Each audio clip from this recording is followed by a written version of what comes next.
Hello and welcome to SimCast, the higher education simulation podcast. My name's Tony Jeremy. I'm the academic lead for simulation-based education at UEA Norwich. Hello everyone and welcome back to SimCast. My name's Lawrence Hill and I chair the simulation group in the School of Health Sciences at UEA Norwich. And today marks a bit of a momentous occasion for us because it's our 50th episode. Yeah, half a century of SimCast. How about that? It does feel big, and it feels like actually for us anyway. Yeah, exactly. But it's a 50 is a milestone, and you know we're really proud of what we've done, and we hope that it's been useful. And so we thought what would be really interesting in today's episode would be to have a bit of a look back, a bit of a reflection on and pick our kind of memorable episodes that we can then have a little look back, and we can of course link you to those episodes if you haven't seen or listened to them yet. If you enjoyed the episode, please give us a like. Equally so, if you didn't like the episode, give us a dislike, but let us know in the comments why, because we're always keen to improve. To keep up to date with all things Sim, subscribe to the channel and don't forget to hit the notification bell. And SimCast is available on all popular streaming platforms. So I think we probably need to sort of explain how we've gone about this and kind of why we've done it. Yeah, I think that's probably a good idea. I wonder if first, though, it's worth just going back to why we started doing this in the first place at all. As in the podcast? As in the podcast, yeah. Because, you know, we've picked up a number of listeners along the way, which is brilliant. Yeah. And hopefully you're not asking us to review the first episode, are you? No, we're definitely not going to review that one because that was massively cringeworthy. But if you are interested and you do want to have a bit of a laugh, at go our back expense to the first episode because we talk a little bit in that episode about why we do what we do and why we've decided to do the podcast. But I think it's important that we kind of reassert, you know, why we started doing this as a kind of a segue into what we're going to talk about today, because that could get a bit lost when we're talking about moulage or we're talking about AI. Yeah. Actually, we started this podcast because we wanted to try and create a fun and accessible community of practice around simulation-based education. And along the way, I think we've done it. And to a degree. To a degree we have. And we've it's been really gratifying and it's been really interesting to speak to a hugely diverse range of guests across multiple continents. And so what we've kind of realised, I think, is that there is a big community of simulation educators out there, and it's been an absolute privilege to bring SimCast to people that want to listen to it over the last 50 episodes. And what is sometimes just us brainstorming ideas and thinking about different kind of topics to come up with in episodes, when we get feedback from our listeners, some of whom have been on the podcast themselves as guests. I don't know about you, but it's interesting. I do a little bit of self-reflection sometimes. And I think, we kind of hit the nail on the head with that one. And that's obviously a topic that other people are interested in and have been talking about. And yeah, absolutely. When we've had those kind of those pieces of feedback that say, that spoke to me, that was interesting or that was useful, it means a lot because we're educators. Right, you and I, we're both healthcare educators to start with, and whenever as an educator you get a piece of feedback that says that was helpful for my learning, that was helpful, it helped me think about things in a different way.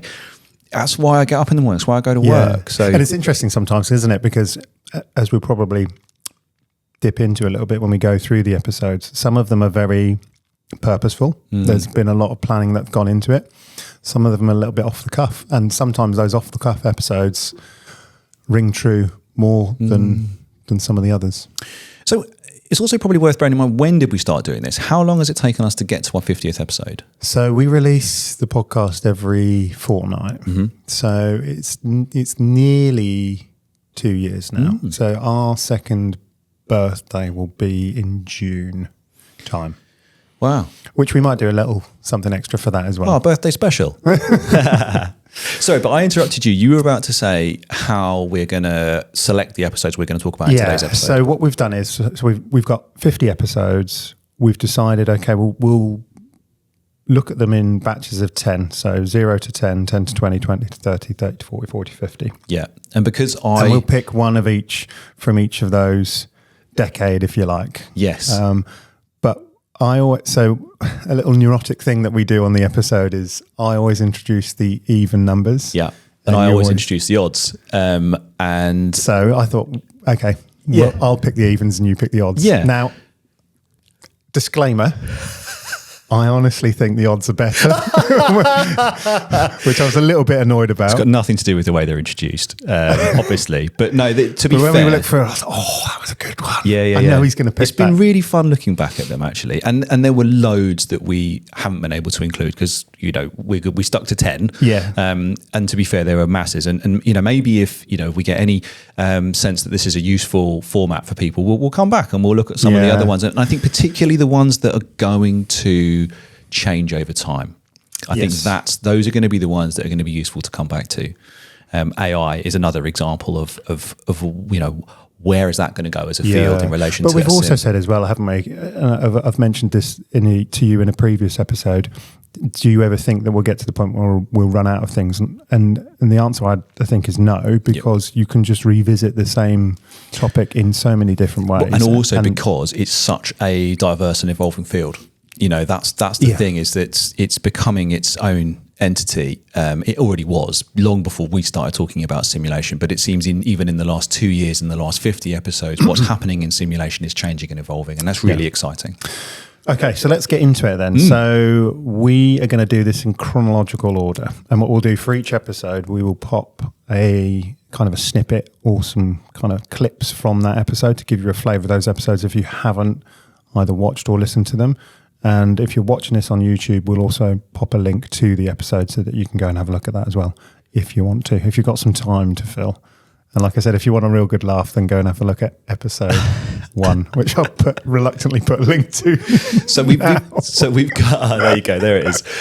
So the first episode we're gonna talk about is episode 4. And that was... So this is one of my picks. Yeah, this is one of Tony's picks. Is simulation safety. Why did you go for that one, Tony? So again, if you think about it, we were right at the beginning of the podcast. And I think for both of us, it was such an important topic for us to talk about.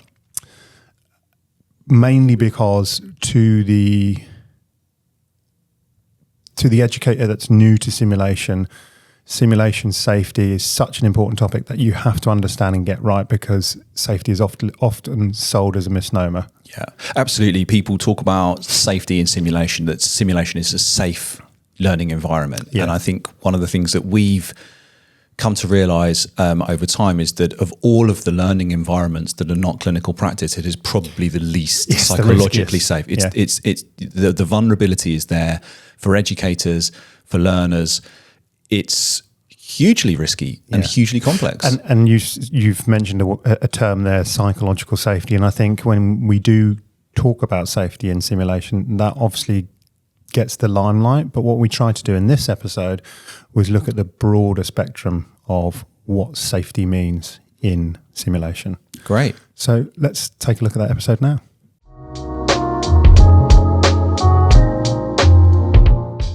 I often hear when I have conversations with people about simulation, the topic of it's always safer than doing it in clinical practice, doing the real thing often comes up.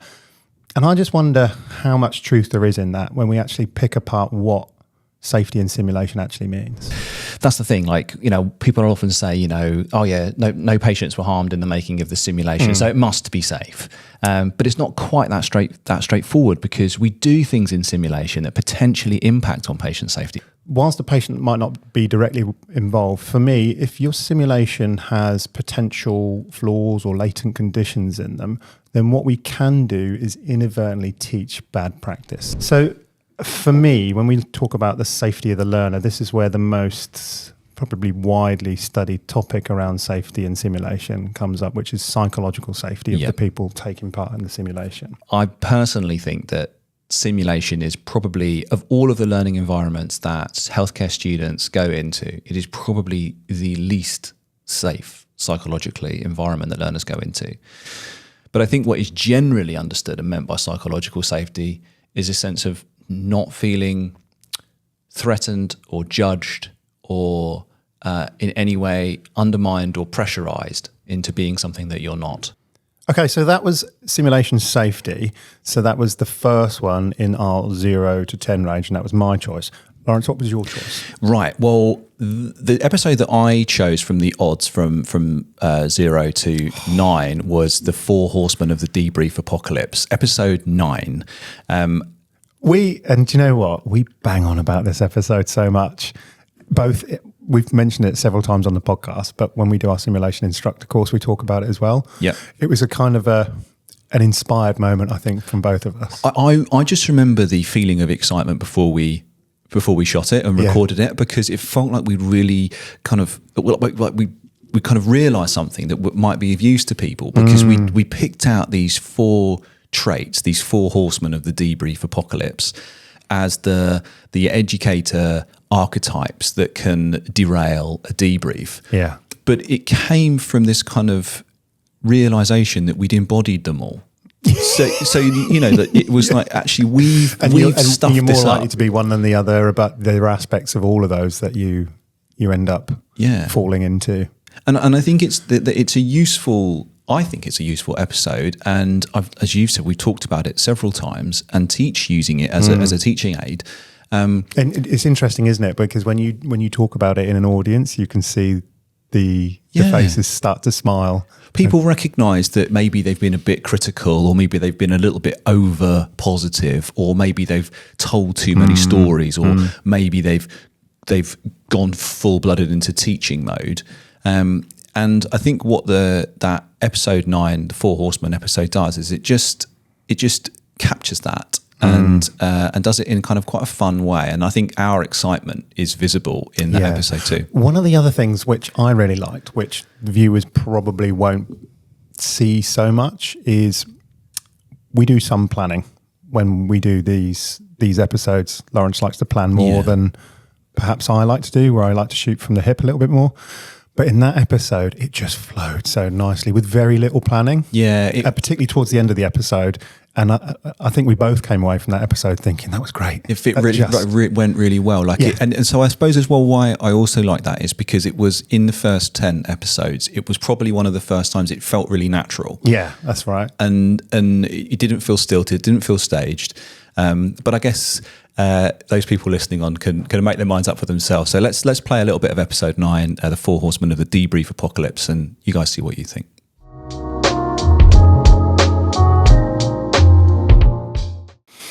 Right, I've been unnecessarily excited about this one, haven't I? You have indeed. Yeah, and because today we're going to be talking about... Well, hang on. I've got a button for this.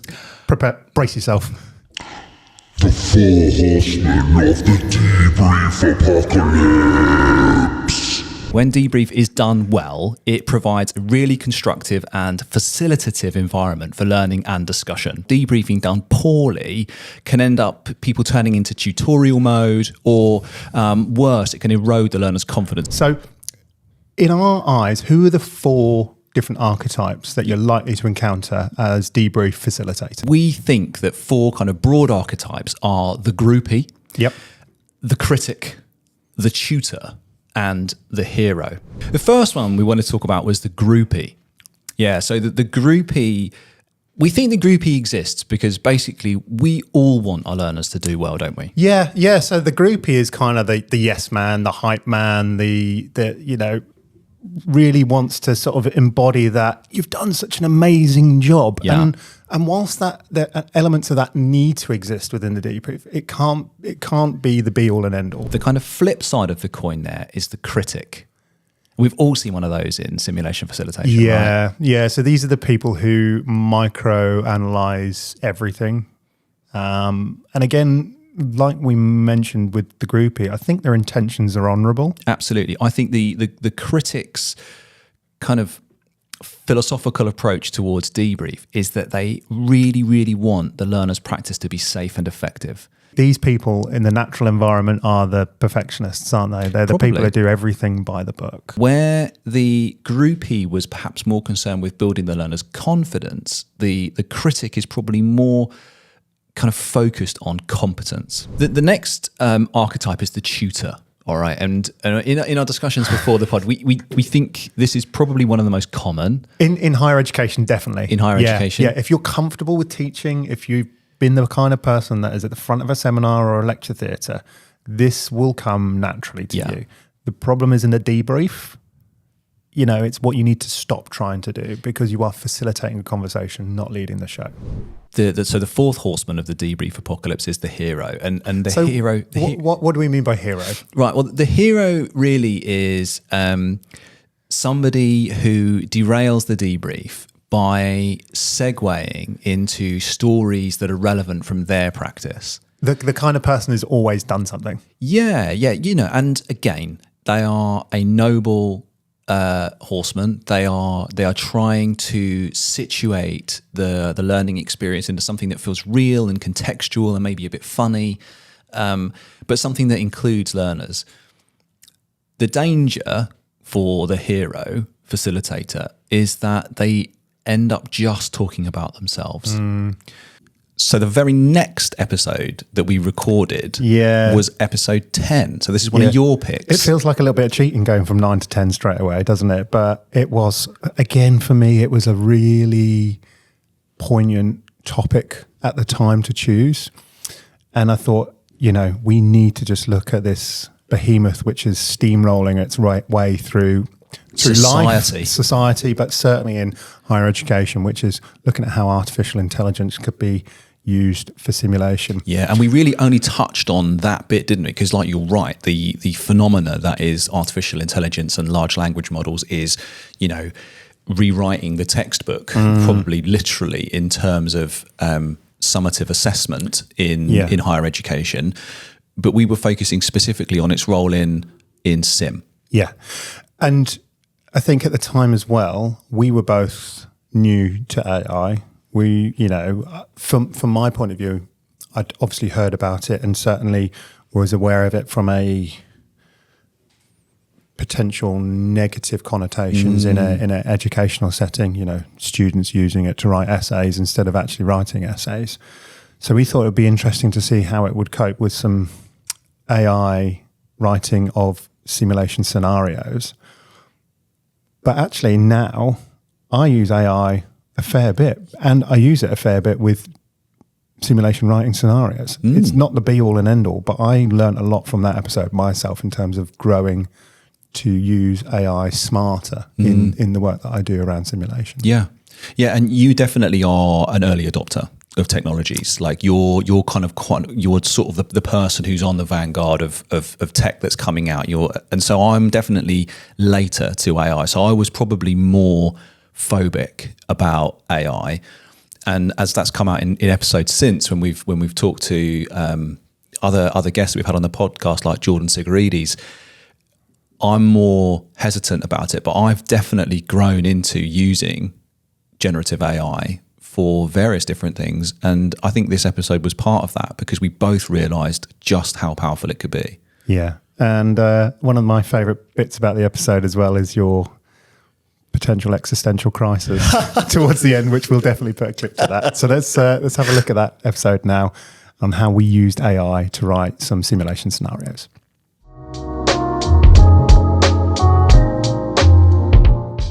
So what we did was we both set ChatGPT a very simple, seemingly simple sentence, design us a simulation, and we got quite an impressive response, and certainly something that we're going to base the rest of this episode around. So the question that I wrote to ChatGPT was, write a healthcare simulation scenario on anesthesia airway complications for ODPs. It then gives me a session overview. It then gives me a setting to work with. It then gives me some details, so some bits about the patient, and of course it's very generic. John Smith, 55 years old, and then it gives me a generic scheduled procedure, which in this one is a laparoscopic cholecystectomy. And then what it does is it gives me a simulation sequence. So it gives me, how many is there? 9 points of how ChatGPT thinks the scenario or the whole simulation event actually should kind of unfold. What ChatGPT hasn't really done is looked at that variation. Yeah, sure. It's kind of, this is what should happen in a sort of best case scenario. We were a little bit twitchy, weren't we, when we did this, where we're thinking, are our jobs on the line? And I think reassuringly, perhaps, maybe not. We'll maybe come back to that. We'll come back to that because that is a question I asked ChatGPT. I'm sure that can't be the only person that's asked. Can you put my P45 in the post? I plugged in a question as well into ChatGPT. Yeah, what was yours about? Design a simulation that explores an ethical dilemma for paramedics. I was stunned at.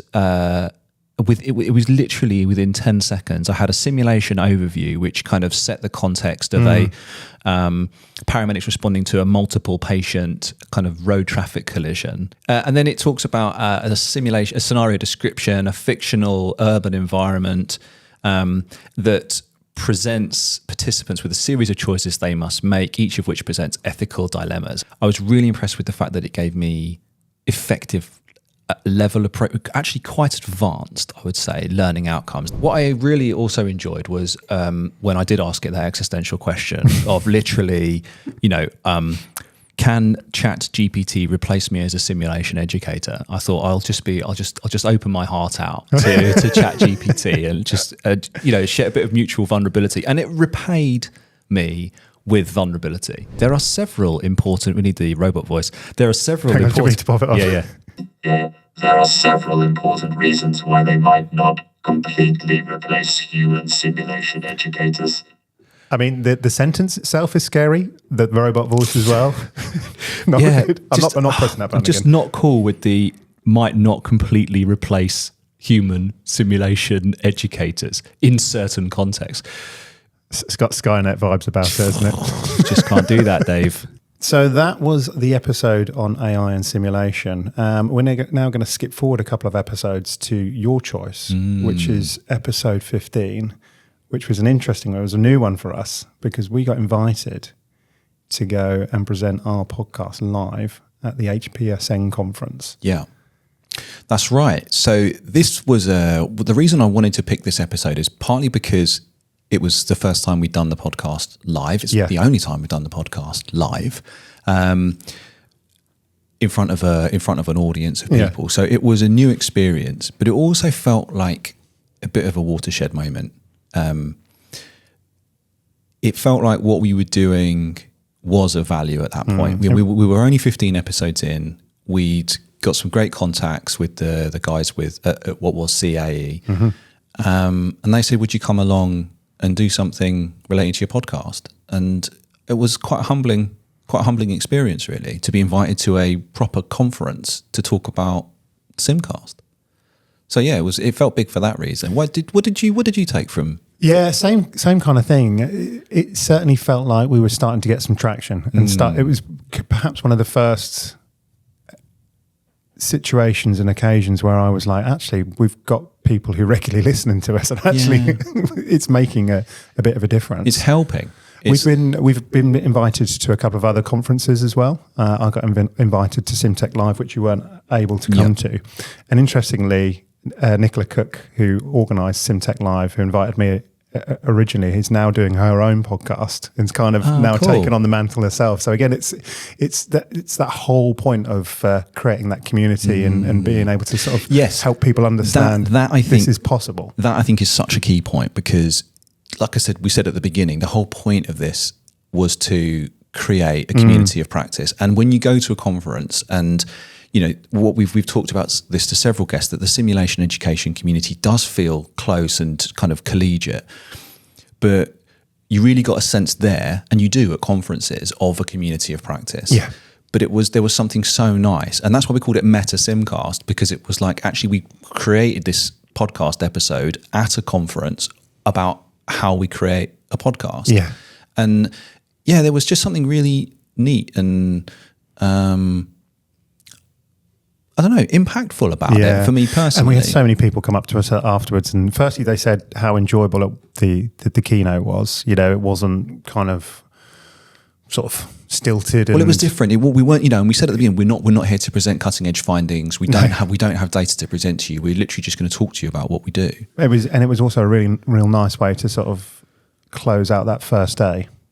Wasn't it? We met some great contacts there as well. Some of which we followed up on, and subsequently had on the podcast. Yeah, and is appearing in the list of 10 today. Yeah, indeed.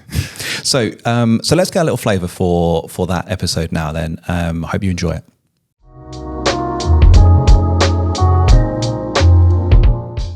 This is not a traditional conference presentation. We don't have any cutting edge findings for you. This is not about research. Essentially, we are just going to demonstrate how we communicate simulation.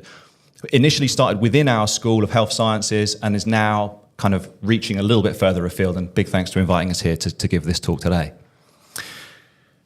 So we haven't actually done this before, though, have we? No, not live on stage, so we're going to see how it goes. Yeah. So that's what we're going to do. If everyone clear on the briefing, hopefully that all makes sense to everyone. We'll get stuck in if that's okay. You ready? Yep. All right. Clapperboard? Yep. Cameras rolling? Audio Everything's rolling? on? Yep. Let's do it. Hello and welcome to SimCast. My name's Lawrence Hill and I am the chair of the simulation group in the School of Health Sciences at UEA Norwich. Hello, my name's Tony Jeremy and I'm the academic lead for simulation-based education at UEA Norwich. Today we are coming to you live from Nottingham at the CAE Human Patient Simulation Network Conference. And in front of us at this moment, we have the entire... well, most of the entire conference delegation. Everyone who remained. Everyone who is still left for this bit of the talk. So say hello to everyone. If you'd like to give us a quick wave, please give us a wave. That's like 10 times better than I expected. Yes. All right. So in this episode, we're going to be talking about Meta SimCast, bringing simplicity to the complex process of podcasting live. So what we're going to do is we're going to talk in this episode of how we kind of design and run our podcast. Mm-hmm. And what we're going to do is we're going to use a complex systems model that we've designed, borrowed, shamelessly stolen, and referenced, repackaged, about how we run the podcast, but also how it can be used as a model to help run and organize simulation as well. Yeah. And that is our site model. And I think what we've learned as well is it started with just us, and we kind of had our little own internal workflow. But as it's become more popular, we've learned that it is a complex system and that actually we need to apply a complex system model to it to try and make it as simple as possible, to make it as accessible for everyone that we work with. So that probably will bring us to the end of the podcast. I think that will bring us nicely to the end of the podcast. But as we've got a live audience, do we have any questions? Have you ever had a disagreement? A disagreement on air? We disagree all the time, but probably not on air. What we sometimes do, again, we have a script. What we sometimes do is throw each other under the bus. Inadvertently. And we'll go, have you ever had this experience in simulation where this thing has happened? So in one of the episodes, we talked about the role of the confederate or the stooge or the actor playing the role of the patient. And Lawrence just out of the blue said, have you ever had a confederate go rogue in one of your simulations? And the example and that my you light wanted to bulb, give. I thought of someone immediately, and I thought, how am I going to say this in a way that they can't identify themselves, although they absolutely will. You have to think on the spot sometimes, but I don't think we've ever disagreed. Not really. And I mean, we've been working together for 10 years and we've ironed out any of the disagreements along the way. And it was only in the last sort of year that we've been doing the podcast. But if we are going to disagree, normally it's in the briefing. Come anytime. When you adopt a name like SimCast, you're obviously quite broad and general. It comes with a sense of responsibility about, okay, how I think me coming to the medical field, I know it's quite criticized industry. How do you manage that? You know, you putting yourself over there, exposed. Yeah. I've never thought about it, to be honest with you. Oh, have you not? I'm terrified now. It's reconsidering my life choices. Right, okay, so next episode, and it's a little bit of a cheat for me because this is technically, when you look on our listings, it's a bonus episode. So it's neither odd or even, but I had to put it in there.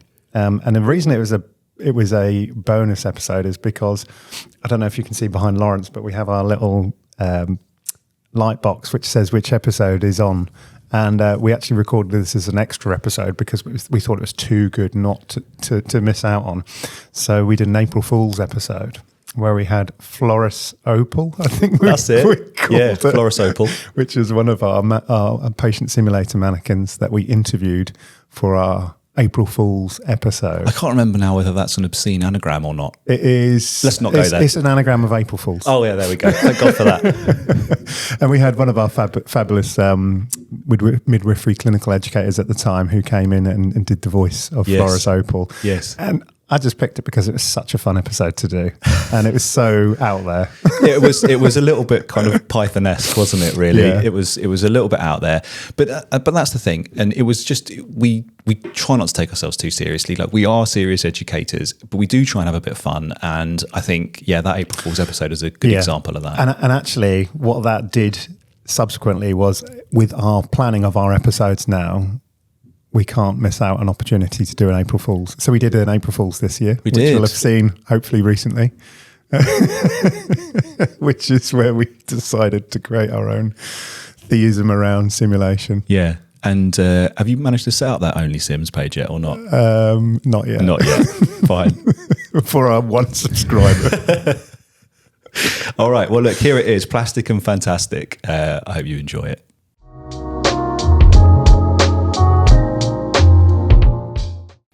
And today we are going to be bringing a very special edition and a slightly unusual podcast this time, because today we are joined by Floris Opal. Hi, Floris. Do you want to say hi?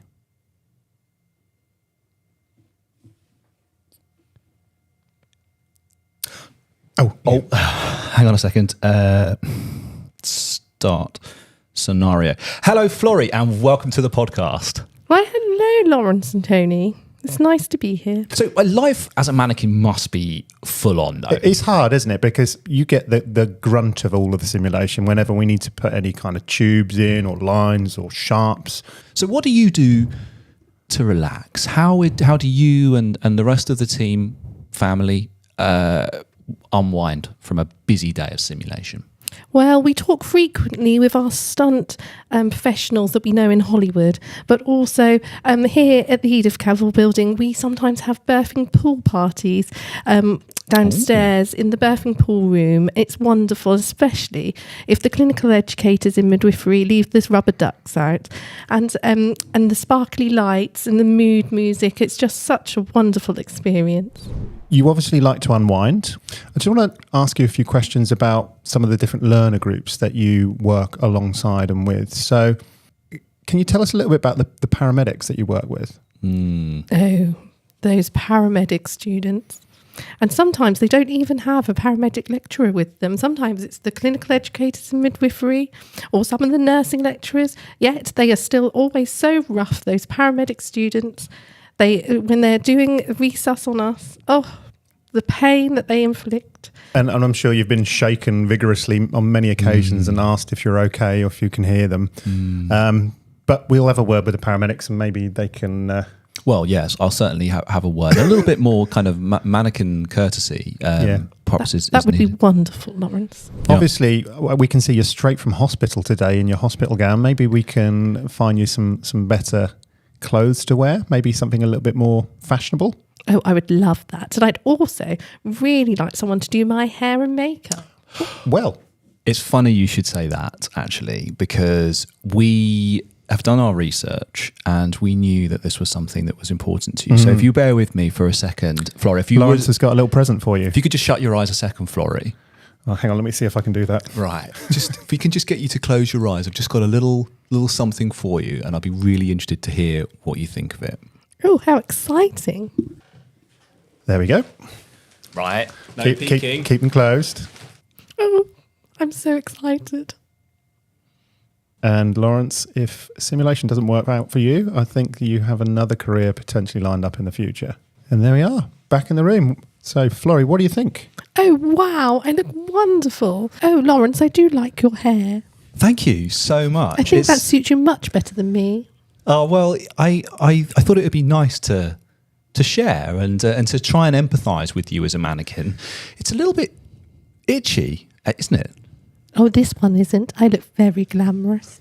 So the next episode on our list is episode 27. And we called this one The Unsung Heroes of Simulation. Yeah. And again, for me, it was probably an episode that should have been much earlier in our catalogue. That's fair. Because it's about the role of the simulation technician. Yeah, so we were blessed, weren't we, with Dan Blood coming on, who we met at HBSN, which we mentioned just a few moments ago, and Dan is just one of the most creative and just generative people that I think we've had the pleasure of meeting across the last couple of years, and it was just a really interesting episode to get that simulation technician's perspective and insight. Yeah, it was great, wasn't it? And Dan, again, Dan is very creative. So at HBSN, he ran a workshop on how to use, basically create your own silicon molds. And in the episode, we looked at some of the creative things that he'd done, understanding some of the challenges that he faces from a simulation technician's point of view. And interestingly, he did face a challenge during the episode when the power cut out and he lost his battery. He was in the dark. Oh, that's right. Yeah, so the lights went out and the thing nearly died. And we went offline briefly. So I had to do sort of lean in on my editing skills to try and rescue that to a certain degree. I also want to thank Dan for introducing me to the term neurospicy, because he had this like rolling banner, didn't he, on his... On his video. I don't know how he did that. He's much more technical than I am. Oh, there you go. See, every day's a school day. But yeah, I just thought, Dan was such good value. It was a pleasure to have on the podcast. And Dan, if you are listening, mate, we'd love to get you back at some point in the future. But here is a little taste of the Unsung Heroes episode featuring Dan Blood.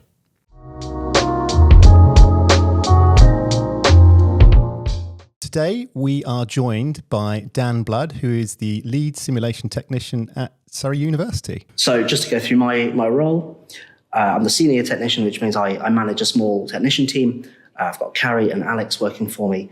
And our role as a collective is to provide the classroom setups needed for our teaching and to make sure the maintenance is done, buy the supplies, and just generally be inquisitive about what people need so that we can see those puzzles come up in front of us.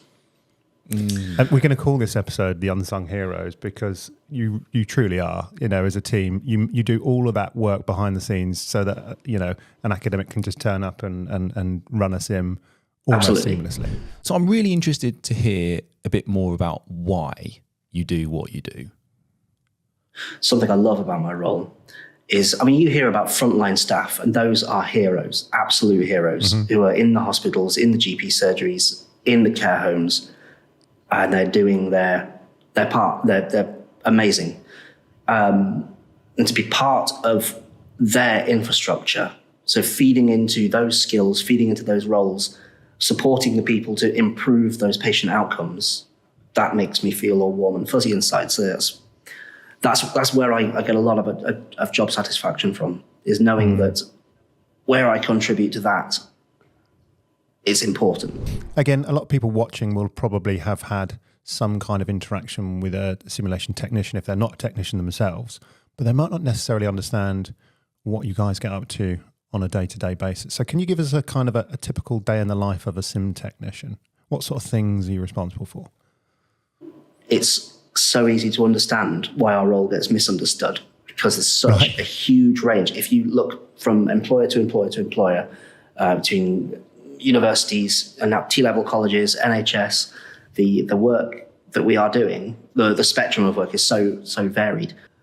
So a day in the life of my team really starts the evening before. It's very cyclical. So this morning, past me had left everything ready to start up. Even behind me here, I have some clinical skills models ready for this afternoon. We're going to have some physician associates coming in to do some catheterization training. So all that has been, so we've come in the morning, those have been filled. We make sure that all the supplies are there. We check in with the academics to make sure they're happy and they've got everything. And now this skill sign-off that's happening here can happen. We've got a process that takes about 3 weeks. We give ourselves that time. Suppliers might let us down, so we need time to solve those problems. Equipment might be broken. Someone might have either damaged it, or it's just got one of those natural gremlins that have popped up. But we've got to find a way to figure that out, do the maintenance. This reminds me of doing behind the backstage work at a local festival that I used to be part of. Or a festival. And we had we had a band on stage at the time they're playing, and you've got the band that's coming on next, they're loading their stuff onto the, like, behind the stage. Yeah. And so you got, as soon as the curtain drops, you've got to get that band's stuff off and out of the way, and that band's stuff on, and all the microphones set up and everything like that. So, okay, so episode 30 now. So my choice, and it's probably the one where I thought, actually, I did think, oh, you've got so many good ones in the odd ones. But this one for me is definitely the one that probably shines out more than anything else, probably because I was so excited to do this episode at the time. Yeah.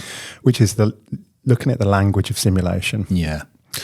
And I think because off screen we had discussed this at length. Yeah, we had. On multiple occasions. Yeah, we've been over and over, and we have to do this episode at some point. Because, and have done subsequently as well. It's still a topic that continually comes up. And I think it's something we need to continue to talk about as a community of practice. You know, how do we define what we're doing in simulation? What is simulation-based education, and how do we separate out the different taxonomic areas of simulation in a meaningful way, so that they can be categorized and analyzed and studied? Yeah, absolutely. So in the episode, what we did is we just picked a handful of terms that we could look at. We definitely have to revisit this topic because there are so many more that we could unpick and bore you to tears with. But I think it is a conversation that needs to continue to happen. But we basically went looking for ambiguity, didn't we? That was what we did. Is we were like, right, okay, so, you know, we talk about psychological safety a lot. You know, all simulation educators do, but, you know, a big part of that is about clarity of the learning outcomes, clarity of expectation, clarity of role. If the words that we use to underpin any simulation are unclear, then naturally that introduces ambiguity. We looked at simulation, didn't we, as our first word? I mean, can you get any more ambiguous than that? I mean, when you pick it apart, it's a real head scratcher. And another great bit for me is in this episode, we boldly redefine what we think the term fidelity means. Yeah, and actually that definition we've played with, and we've kind of stuck with, really. Yeah. That fidelity is faithfulness to the fiction contract. Can I just ask you a quick question? Yeah. Following that episode, we've had several guests on who have used fidelity, or the term high fidelity, when we've been talking. How much of you has to bite your lip because you think, actually, that's not how we define fidelity? It's one of those, isn't it, where you don't want to interrupt what someone's saying or undermine what they're saying. And actually, it's the words people use are really important for constructing their arguments and the worldview that they have. And if you say, well, actually, I think refined fidelity means something different. you risk undermining their psychological safety during an episode. And we want people free flowing rather than questioning their assumptions. But I do think it's also going through your mind as well. It is. Yeah. And, you know, and a phrase that I'm kind of using more and more now is the idea of the emperor's new fidelity. You know, this is the high fidelity mannequin. High fidelity. Highest fidelity mannequin we've ever seen. It's the emperor's new fidelity. I am no more faithful to the fiction contract because this mannequin has got LCD eyes that blink. Yeah. You know, that does not make me feel more like the simulation feel more authentic. Yeah. So this episode is where we talked on SimCast about our conception around what fidelity should mean, but it's something we've been talking about for some time before. Okay, so let's have a look at that episode now.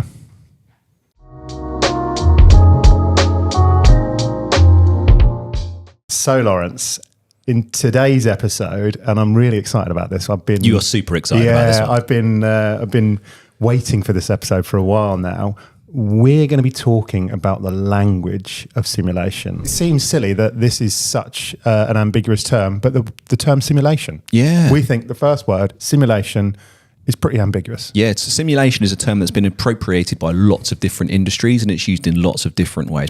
So when we talk about the term simulation, it does include lots of other things in terms of healthcare, education, simulation. Yeah, so there's a lot. We sometimes just use the word simulation. We use what's becoming popular, particularly in higher education, is simulation-based education. Yep. Abbreviate to SBE for short. Yep. Clinical simulation. But we also use terms like clinical skills and simulation or clinical skills, and then they get interchanged. So part task training or just skills. If I say, for example, do you do simulation to some of the academics in our institution, they would say yes. And then what actually they might be trying to explain is something like part task training or a skill in isolation, or even sometimes mandatory training. But because it's practical, it gets labelled as a simulation. And that brings us to the thorny issue of the term fidelity. So most of the mannequins that we've described, when you get a catalogue, when a rep comes in, they go, we have a high fidelity this is mannequin. a high fidelity mannequin. Yeah, this is a high fidelity mannequin. This is a low fidelity. This is our low fidelity mannequin range. This is our high fidelity mannequin. And what do they normally mean by high fidelity? High fidelity is a euphemism, isn't it? High fidelity is a euphemism for like laden with technology. Low fidelity normally means it's more like a retail mannequin. Yeah, more like a retail mannequin, or it's intended to do very like it's basic stuff. Yeah, like it's a dismembered arm. Yeah. Or a bum in a box, as they're referred to sometimes for these IM injection models. You know, like that's an example of a low fidelity mannequin, the bum in a box. Before I do the definition of fidelity, and this is what's interesting, right? We seem to be struggling with this term fidelity. Yeah. Okay. Are you saying you're struggling with fidelity? No. I'm not saying I'm struggling with fidelity. What I'm saying is, if I said to you, what does the term infidelity mean? Right. You would know almost immediately. Yes, exactly. And I think that's the key, isn't it? That's what we're driving at here. That's where we've been moving with this whole argument. Really. So if I say, so and so and has split up with so and so because they were, there was infidelity in the relationship, straight away what's happened in that relationship. And so what's interesting is if you just remove the in, it's the reverse, isn't it? Yeah, it is. So fidelity is the quality of being faithful, faithfulness, loyalty, an unswerving allegiance to a person, a party, a bond, or a concept. So are we saying, and we're going to disrupt the industry here, I think that is possibly delusions of grandeur. Maybe, but I think this is a part of our crusade. Yeah. That high fidelity shouldn't mean high technology. My definition of fidelity, and I think we both agree on this, is fidelity should be the faithfulness to the fiction contract. Yeah. High fidelity simulation is faithfulness to the fiction contract in a simulation activity. Yeah. Okay, so next step up is one of your picks. Yeah, episode 37, Moulage.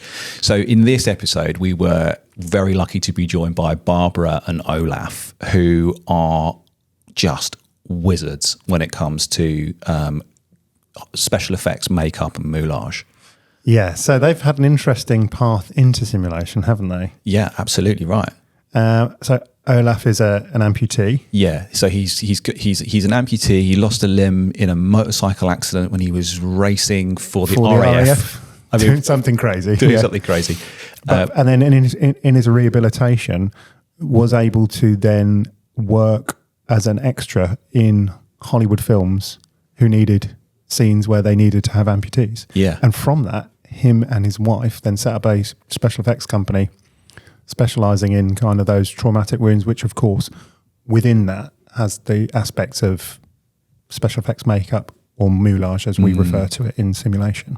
And if we're talking, about things that enhance authenticity of simulation and faithfulness to a fiction contract, there is very little, I think, which does that more. Lovely segue. I know what you did. Saw what you did there. Than high quality special effects makeup, and to prove how essentially accessible it is. Barbara was able to give me an enormous gash on my forehead in 10, 15 minutes. Yeah. Incredible. So Barbara did that before the episode, and then she actually did a live demo during the episode where she gave you a shiner. Gave me a shiner. So bearing in mind that these were very quick attempts at moulage, so probably not Hollywood film standards, they were definitely striking enough that, again, if you pop that into a simulation scenario, you definitely know what would be happening with your patient or your service user. Instant recognition of the problem. Yeah. Yeah. Let's take a look at that now.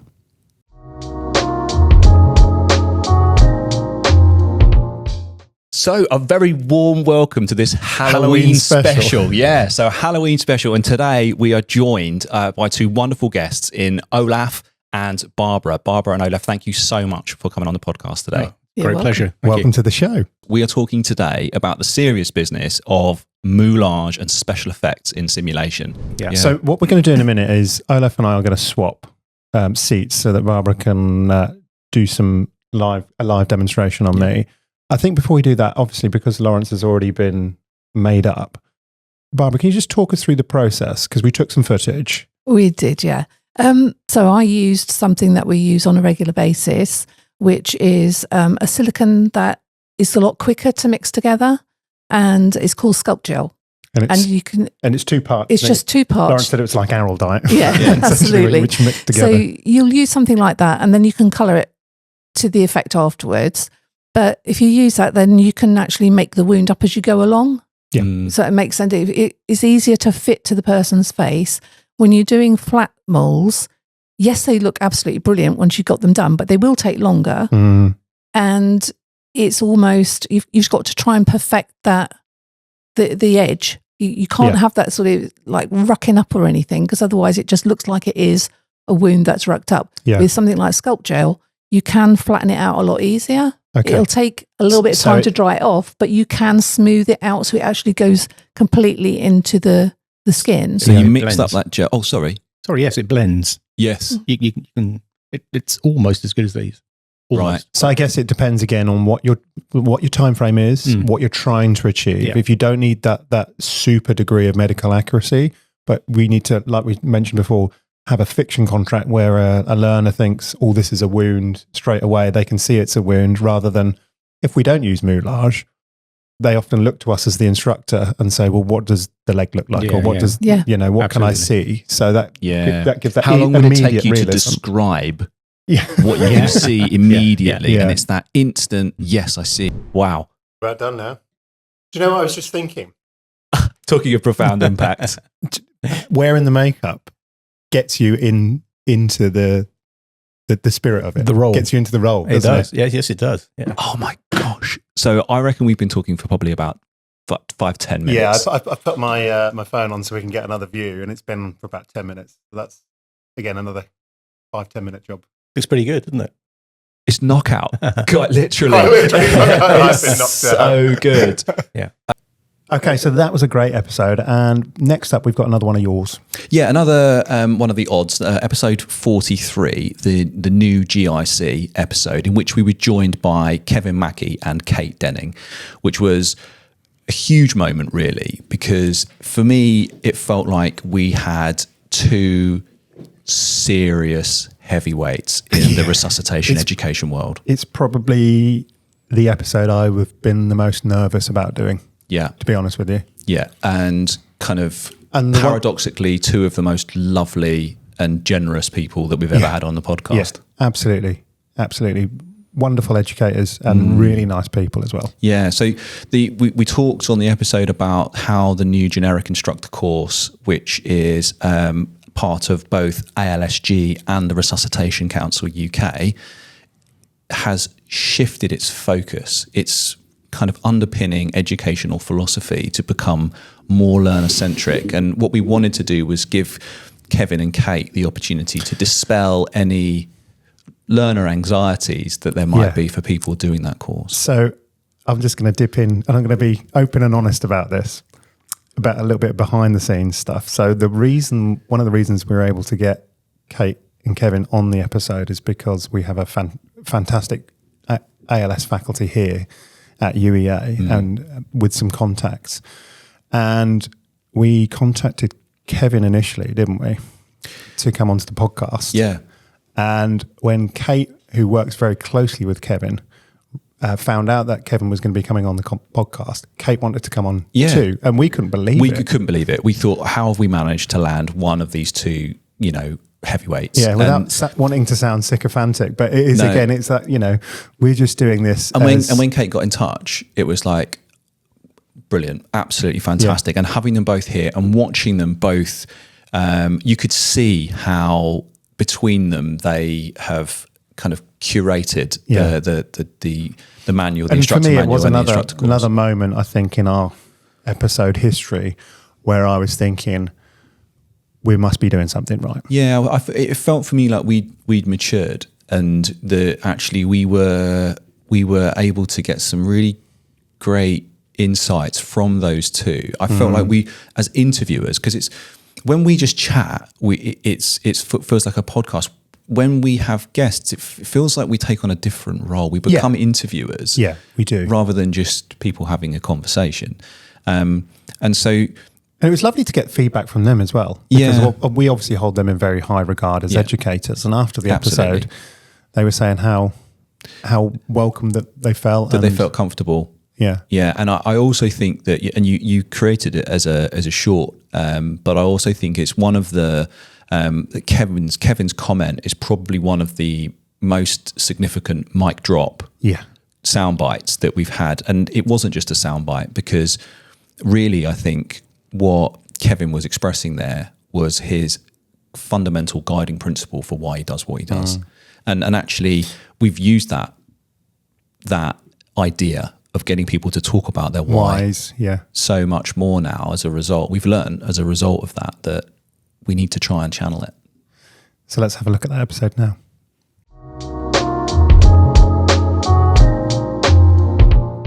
Today, we have been joined by two heavy hitters in the world of life support instructor training. A very warm welcome to Kate Denning from the Advanced Life Support Group, ALSG, and Kevin Mackey from the Resuscitation Council UK. Guys, thank you so much for joining us today. Welcome to the podcast. Could you perhaps let us know what the GIC is? Yeah, Kevin. Yeah, so if we go back in history, when Advanced Life Support first started, that we had a means of training our instructors, which was an ALS instructor course. ALSG had an APLS instructor course, but they had many of the same sort of characteristics. So they decided that ALSG and RCUK would collaborate and create this generic instructor course. That meant if you were recommended from any of the major life support courses, of which there are many, then you would do the generic instructor course, and then you would go out and do your instructor candidacies in your specific provider course group. So that's where we come from. We train our instructors to teach generically, but also prepare them to teach on their specific provider course. Could you just tell us why you do what you do? Why is it? What is it about, why, Kate? I think for me, I was thinking about this on the train over. What actually is it that I get from this? And I get a real buzz. I absolutely get a buzz from when I'm watching a group of people who've suddenly got the space and the time to think about things that they don't normally have the opportunity to think about. And it's just watching people blossom and flourish is so exciting. Kevin, what about yourself? Similar, really, I guess. We talk about Gestalt, when somebody gets it, the light bulb moment. When you're working with adult learners and you see that light bulb come on, it really motivates you to do what we do. Part of it for me is to change the face of adult education in our particular sphere. When you're given a position of relative power, you can abuse that power and be whatever, or you can be an enabler for the future, and that's what really motivates me. So the thousands of hours on writing that blue book were a joy most of the time to complete, and then to see the blue book. I'd like to disagree about that. It wouldn't be us if we didn't disagree over things occasionally. But that's the strength of our relationship, is that we know we're different people, but we work together very, very well. And the final product is very much a flavour of both of us joined together. There was actually a moment, and I toyed whether to say this, but at the end we were all men in this group, and at the end one of the guys just looked round at the group, and we're all a bit tired because you are at the end, and he just said, "It's like the weirdest stag do ever." But it had that, it felt transformative. It felt profound, and so before I did my GIC, I'd done a year doing a PG Cert in education, and I learned more in 2 days. It changed more of my educational practice in 2 days than over the course of the previous year. With that. So what do you think are the real benefits then for the way that this course has been amended? Okay, without sounding cheesy, I think people will be better at resuscitating and more people will live because we are better at teaching it. That's the ultimate aim. Okay. Training people, saving lives. If we lose sight of that, which, that's the tagline for the Resuscitation Council. If we lose that, then we're stuffed. And so all of this is aimed at enhancing patient care to make thoughtful clinicians at the bedside as well as thoughtful instructors by the candidate side. That's great. Yeah, that was definitely that's a mic drop moment right I'm there. really glad I let you answer that one. Yeah, no, that's it, and that's a profound why behind what the purpose of this is, and that's really great to hear. So, the last episode that we're going to be talking about in our little review of the last 50 episodes of SimCast is episode 44, which was one of yours. Yeah. So, I don't know about you. Before we go on to episode 44, and we had this little task of being able to sort of pick out of the different tens, if you like. I'm finding the more that we're becoming experienced at this, the better I feel the quality of our episodes are. So I could have picked a number of very recent ones to put into our favourites, but I really liked episode 44 because it was one of those ones where we just were like, we need to do an episode, and we just did it off the cuff quite quickly.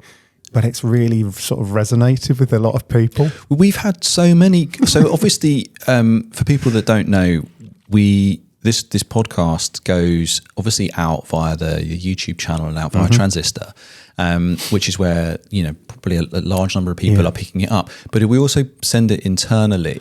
We send it internally via an email, but I also pop it out onto LinkedIn as well. Yeah, and we get some interesting comments and feedbacks from both the episodes and the shorts that go on there as well, because it's just about trying to get the message out there. But we had some quite interesting reactions. So one or two people have sort of said, "Oh God, I think is that me you're talking about?" You're talking about?"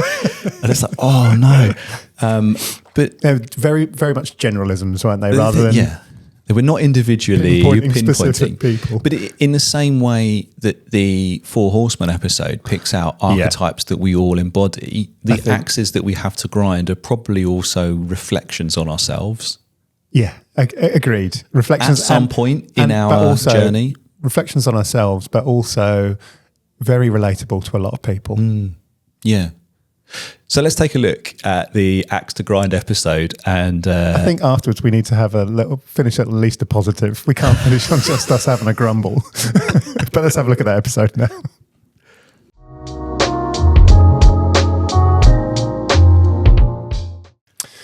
Lawrence, so I think for our listeners, I think we need to put a bit of context around this episode. Yeah. It is late in the afternoon on a Friday. Yep. We both have been stacked with work. Yep.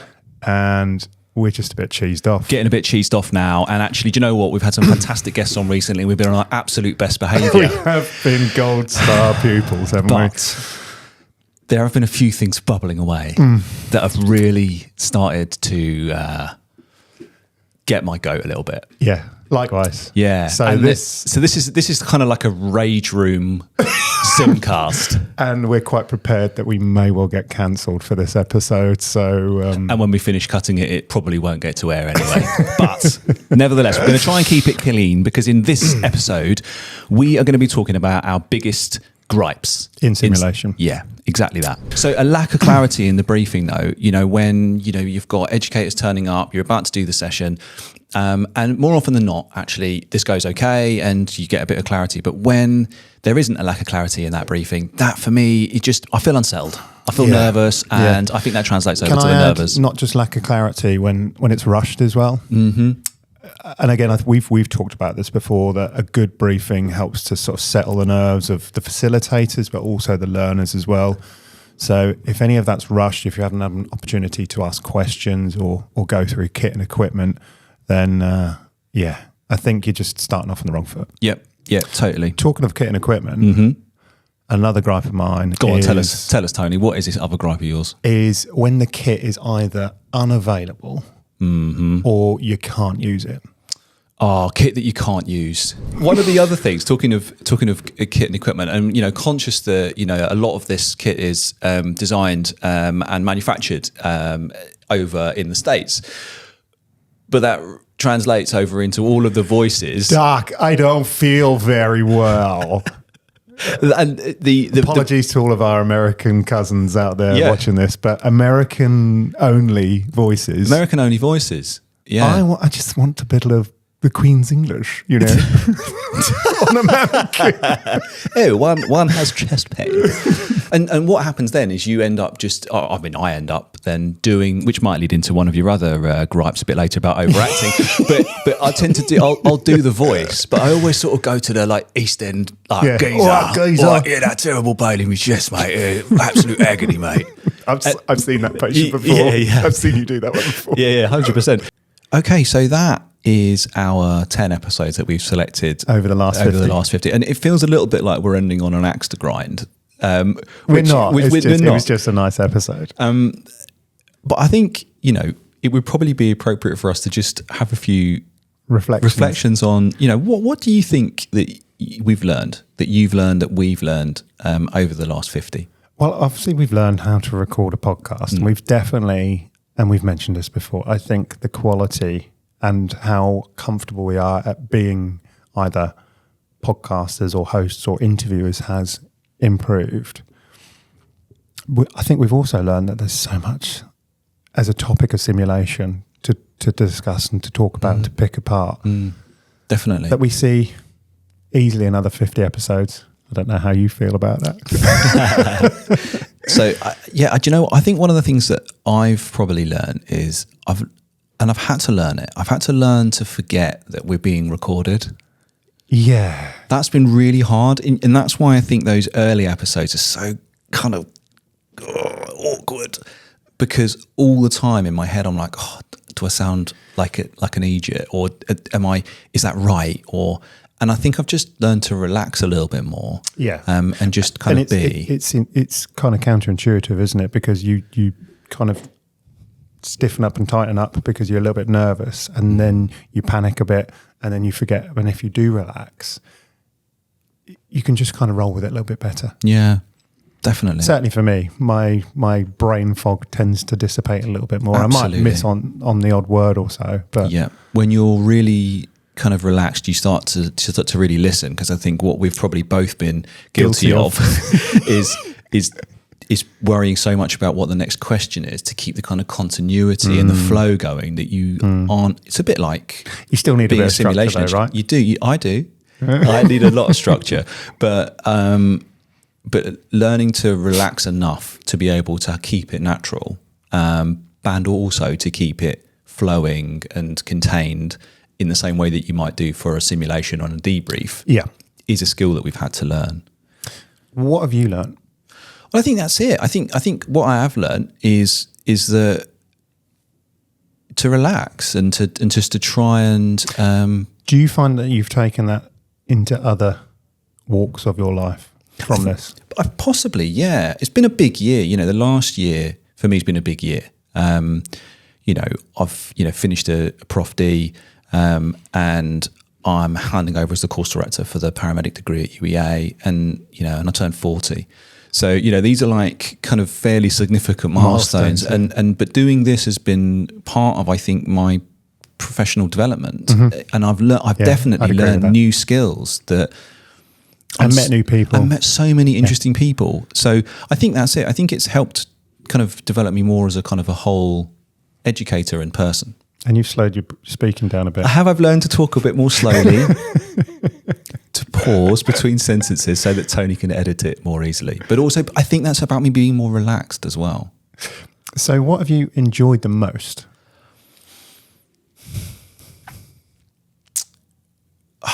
So many different things and in different ways. But I've enjoyed the time that we've spent talking about simulation very much. Yeah. This has been a massive thing. It's been, we've been working together for more than 10 years now. And we've always had, I know, bad, isn't it? 2013, August 2013. We've been working together since 2014, sorry.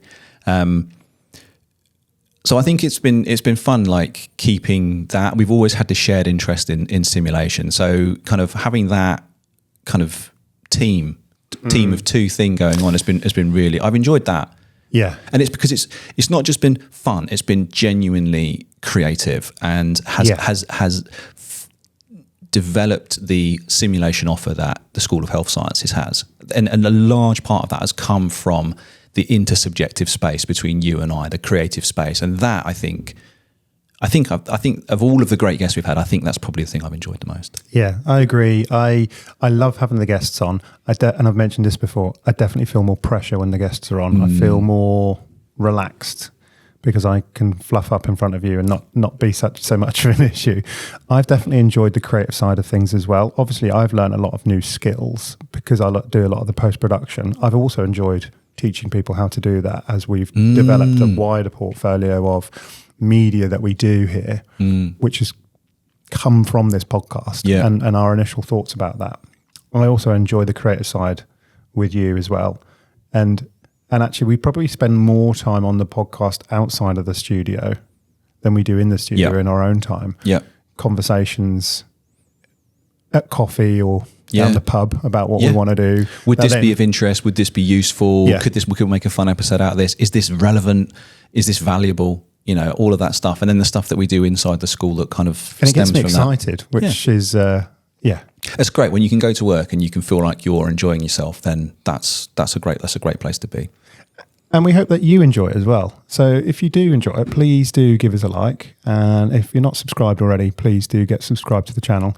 Because what's next for SimCast? Well, I mean, we've got a couple of episodes lined up, but I think we will be hopefully interviewing more people and talking about how they're doing simulation. We're taking our simulation instructor course on tour. We're going to be going to Cambridge University Hospital's Addenbrooke's to deliver our simulation instructor course on site there. So hopefully we can learn from that and come bring that back to the podcast and share that. And there's ASPE coming up later in the year and SESAM, and hopefully we're going to get some things accepted onto those, and maybe we'll be there. We need to get across the Atlantic at some point to IMSH as well. Yeah.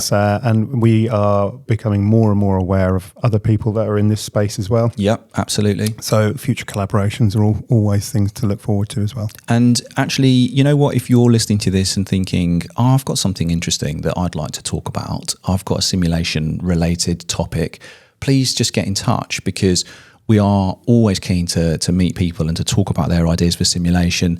We'll set up an initial meeting and talk about how we might structure an episode around what you've got to say. So, you know, the future of SimCast really is this community. This community, absolutely. yeah. What a lovely way to end it. Oh, thank you very much. So that is about all we've got time for, isn't it? And thank you very much, Tony, for the last 50 episodes. It's been great. A pleasure. Yeah, and thank you all for listening. And we'll see you soon for episode 51. But until then, bye for now. Thanks, everybody. Bye-bye.